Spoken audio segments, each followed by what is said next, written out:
இப்போ வந்து வாட்ஸ்அப்பில் வந்து புதுசாக ஒரு ரூல்ஸ் கொண்டு வந்திருக்காங்க, எல்லாருமே பார்த்துருப்பீங்க. அது என்ன ரூல்ஸ்னால் வந்து நீங்கள் வந்து வாட்ஸ்அப் வந்து ஒரு நம்பர் யூஸ் பண்ணுறீங்கன்னா அந்த சிம்மு வந்து உங்கள் ஃபோன்லேயே இருக்கணும், சரிங்களா? அது மாதிரி ரீசார்ஜும் ப்ராப்பராக அதுக்கு பண்ணிக்கிட்டே இருக்கணும். ரீசார்ஜ் பண்ணாமல் விட்டுறக்கூடாது. இந்த மாதிரி நீங்கள் விட்டிங்கன்னா ஒரு 6 ஹவர்ஸில் ஆட்டோமேட்டிக்காக வந்து லாக் அவுட் ஆயிரும் வாட்ஸ்அப்பு. இது வந்து வாட்ஸ்அப்புக்கு மட்டும் இல்லை, எல்லா மெசேஜ் ஆப்ஸுக்கும் வந்து கொண்டு வந்திருக்காங்க. சிக்னலு, டெலிகிராமு, வாட்ஸ்அப்பு, இந்த 3 அப்ளிகேஷனுக்குமே இந்த ரூல்ஸ் வந்து கொண்டு வந்திருக்காங்க. இதுக்கு முன்னாடி அப்படி கிடையாது. நம்ம எல்லாரும் என்ன பண்ணுவோம், ஒரு நம்பரில் வாட்ஸ்அப் ஓப்பன் பண்ணோம், சிம்மை கழட்டி தூரம் போட்டுரும், அந்த சிம்முக்கு ரீசார்ஜ் பண்ணாமலே விட்டுருவீங்க. ஆனால் 1 வருஷம் 2 வருஷம் ஆனாலும் வாட்ஸ்அப் அந்த நம்பரில் யூஸ் பண்ணிகிட்டு இருப்பீங்க.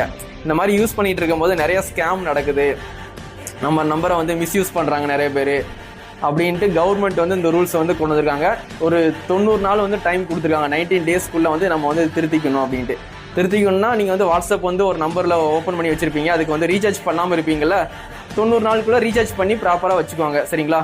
சில பேர் சிம்மை கழட்டி தூர போட்டுருவீங்களா, வாட்ஸ்அப் ஓப்பன் பண்ணிவிட்டு அந்த சிம்மை எடுத்து திருப்பி உங்கள் ஃபோனில் மாட்டி வச்சுக்கோங்க, சரிங்களா? அதுக்கு தான் வந்து 90 நாள் வந்து உங்களுக்கு வந்து டைம் கொடுத்துருக்காங்க. 90 நாளுக்கு அப்புறம் தான் வந்து இது வந்து கரெக்டாக ஆக்டிவேட் ஆகும். 90 நாள் வரைக்கும் நமக்கு டைம் கொடுத்துருக்காங்க. 19 டேஸ் வந்து நமக்கு டெட்லைன் கொடுத்துருக்காங்க இந்தியன் கவர்மெண்ட், ஓகேங்களா? இது வந்து ஒரு சேஃப்டி பர்பஸ்க்காண்டி தான் வந்து கொண்டு வந்திருக்காங்க. இப்படி கொண்டு வந்து ஒரு நல்ல விஷயம் தான், சரிங்களா?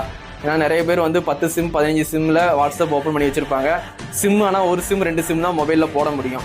அதனால் வந்து எல்லாருமே வந்து வாட்ஸ்அப் வந்து இனிமேல் வந்து ஒரு நம்பர் இல்லை 2 நம்பர் தான் யூஸ் பண்ணுவாங்க. அந்த 10 நம்பர்லாம் யாரும் யூஸ் பண்ணவே முடியாது. இது வந்து வந்தது கண்டிப்பாக வந்து ஒரு நல்ல விஷயம் தான் இந்தியன் கவர்மெண்ட் கொண்டு வந்தது. 90 நாள் டைம் கொடுத்துருக்காங்க, சரிங்களா? அதுக்குள்ளே வந்து உங்கள் வாட்ஸ்அப்பு எந்த நம்பரில் யூஸ் பண்ணுறீங்களோ அந்த நம்பருக்கு கரெக்டாக ப்ராப்பராக ரீசார்ஜ் பண்ணி வச்சுக்கோங்க, உங்கள் ஃபோன்லேயே போட்டு வச்சுக்கோங்க, சரிங்களா?